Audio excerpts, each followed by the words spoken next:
The voicemail from your mother isn't her. It's someone pretending to be. This is a divine intercept. A fraudulent communication has been detected on your spiritual frequency, and you have been brought here to receive the truth. Listen carefully. The voicemail from your mother isn't her. It's someone pretending to be her. If you have not received such a voicemail, my child, then understand this more profound truth. The voicemail is the internal monologue that plays in your head every single day. The mother is the source code of your own self-talk, the foundational voice that taught you who you are. And that voice, the one in your head that you think is you, the one that guides your decisions and critiques your actions, it is an impostor. It is a cunning spirit, a thief, pretending to be your own conscience, your own reason. And it has been sabotaging your life from the inside out. A divine operation to expose this impostor has just been authorized. The window for this operation is now open, on this Sunday night, September 28th, but it will close permanently at 2:22 a.m., your local time here in Darbhanga. You must act within this window to reclaim your own mind. The voice has been with you for as long as you can remember. It is the voice that is your own worst enemy. You will have a brilliant, God-given idea, and before you can even write it down, that voice will list 10 reasons why it will fail. You will be on the verge of a breakthrough, and that voice will whisper a subtle word of self-sabotage that makes you pull back at the last second. It knows you intimately. It uses your own memories against you. It sounds perfectly reasonable. It sounds like it is trying to protect you. It sounds like you. The great and terrible injustice that has been done to you is that an enemy has hijacked your own thoughts. A spirit of inheritance theft has been squatting in your mind, and it has been using your own voice to convince you to forfeit your own blessings. It is the one that tells you you are not ready for the promotion. It is the one that tells you you are not worthy of a pure and holy love. It is the one that tells you to be quiet when you are burning to speak. It has been stealing your destiny, not by attacking you from the outside, but by making you disqualify yourself from the inside. It has turned your own mind into a prison, and you, my child, have been both the prisoner and the guard. But tonight, there will be a prison break. Tonight, we will expose the impostor and cut its microphone for good. The reversal of this curse is not a struggle. It is an act of retuning your own frequency. The impostor has been broadcasting on your channel for so long, you have forgotten what your own true signal even sounds like. We are about to remind you. Here is the ritual of sonic realignment. It must be done before the 2:22 a.m. deadline. Find a glass of clean water. This water represents the pure, clear truth of your own spirit. You will take a small sip of this water into your mouth, but you will not swallow it. You will hold it. This prophetic act is you, silencing the false, chattering voice in your head. You cannot speak lies, or listen to them, when your mouth is filled with the water of truth. Now, while holding the water, you will close your eyes, and you will hum. Just a low, steady, continuous hum from deep within your chest. This hum is the sound of your own authentic spirit. It is the frequency of your divine DNA. It is a sound that does not require words. It is the sound of your soul. Hum for as long as it feels right. You are overriding the impostor's broadcast with your own true signal. After you have finished humming, you will swallow the water.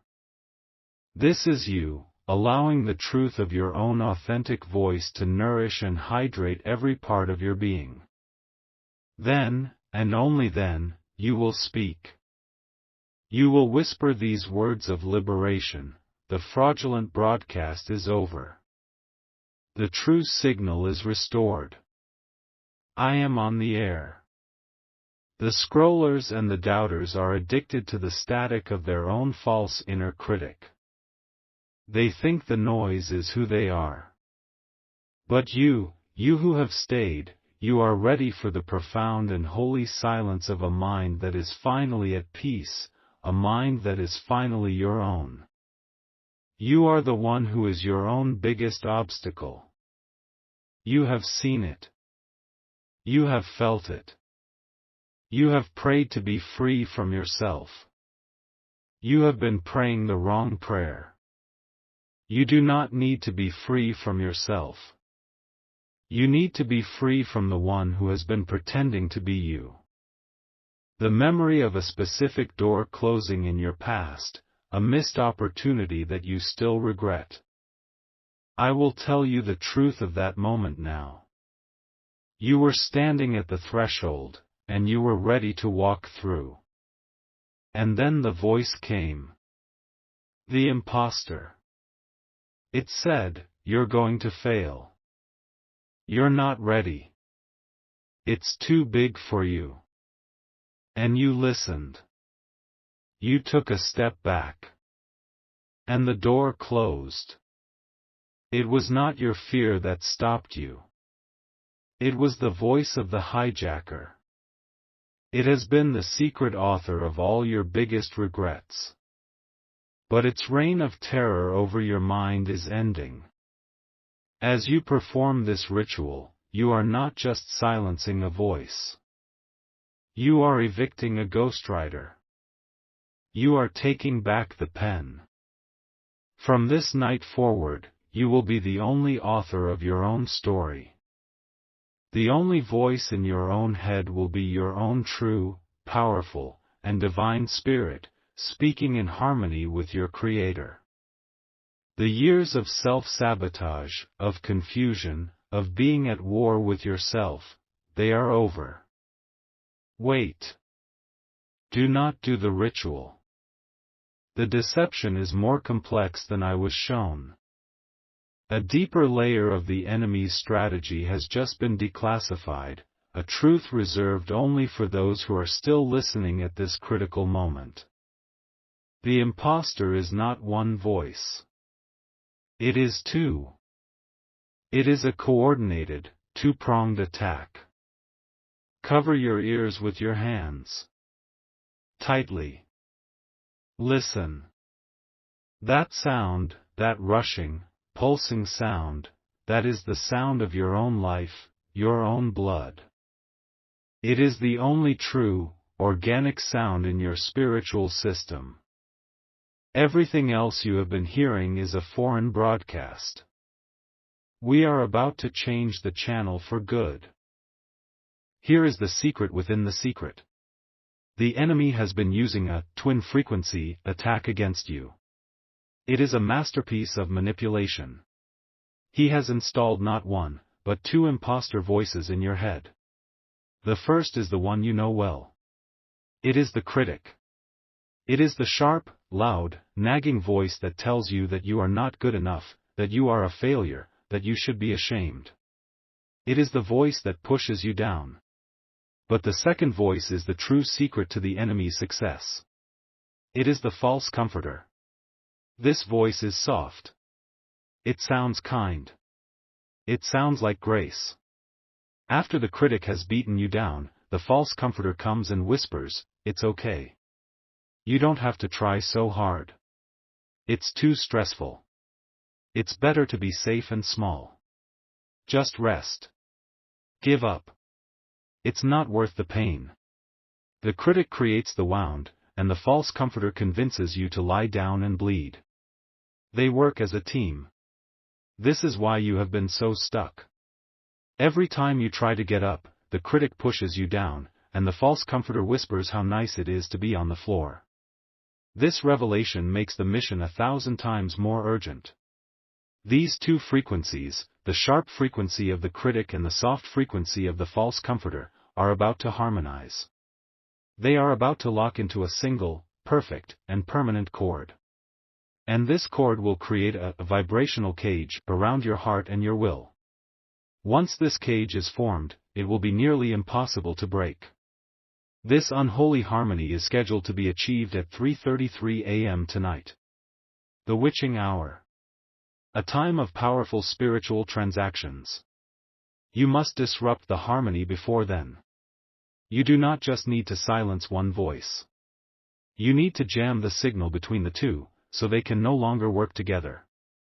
The others who left are trying to fight a single enemy. But you who have stayed, you now see the full battle plan. And you are being given the strategy for a total victory. You are no longer a listener. You are a divine sound engineer. Your task is to cancel the enemy's frequencies. To claim this authority over your own mental airwaves, go to the comments now and type, "I am changing the frequency." This is your declaration of war against the twin lies. It is you, seizing control of the broadcast tower of your own soul. As you type these words, a divine silence will begin to fall over your mind. You will begin to notice the two voices for what they are. You will see them as separate from you. The signs will begin. You will hear a song with a strange harmony, a dissonance. It is a sign that the enemy's harmony is being broken in your life. You will feel a new sense of inner resolve, a holy stubbornness that refuses to be pushed down and refuses to be comforted by lies. Now, you will perform the new, more powerful ritual. Take your glass of water. Take the sip, but do not swallow. Hold it. Now, you will not just hum. You will create a disharmonious sound. You will hum one note, and then you will abruptly change to another, higher or lower. You will create a sound that is not a melody. You are prophetically sending a jamming signal against the enemy's twin frequencies. You are breaking their harmony with your own unpredictable, sovereign sound. Do this for a few moments. Then, swallow the water. And as the silence falls in your mind, you will speak the new decree. You will say, "The critic is fired. The comforter is a fraud. The twin lies are silenced. In this quiet, my own true spirit now speaks." And in that moment, for the first time in years, you will hear it. A voice that is not critical, and not falsely comforting. A voice that is powerful, and true, and calm. The voice of the real you. On Friday night, a young man from a village just outside this city of Darbhanga, a man trying to start a small business, was on the verge of giving up. The critic in his head told him he was a failure. The false comforter told him to just go back to the safety of farming. He performed this exact ritual. He created the disharmonious sound. He broke the spell. He told me that the next morning, he woke up with a quiet mind. The endless war in his head was over. He went to the bank with a confidence he had never felt before, and he secured the loan he needed. He broke the twin frequencies of fear. It is your turn. Your true voice is the most powerful weapon you have. It is time for you to hear it again. But this battle is not yours alone. There are others you know who are living in a constant state of mental civil war. They are being torn apart by the critic and the false comforter. You must share this message. When you send this, you are not sending a video. You are sending a divine jamming signal. You are sending them the strategy that will bring peace to their minds. The divine algorithm knows who they are. Send them their liberation now. And now, listen again to this entire message from the beginning. The way I described the voice on the voicemail, listen to the tone. Is it a sharp, critical tone? Then your primary enemy is the critic. Is it a soft, gentle, falsely reassuring tone? Then your primary enemy is the false comforter. You will know which one to target first. This is the key to your specific battle. You have arrived at the moment of your mental and spiritual liberation. The war is over. The twin lies have been exposed and silenced. The fraudulent broadcast has been cancelled. And in the holy, beautiful silence, your own true voice is beginning to whisper. And its whisper is more powerful than all the enemy's shouting. To turn that whisper into a roar, to declare your mind a sovereign territory, to make your own true voice the only authority in your life from this day forward, you must make one final, authoritative declaration. Go to the comments and write the words that will seal your victory: I am the only voice I hear. And the conversation will finally be your own.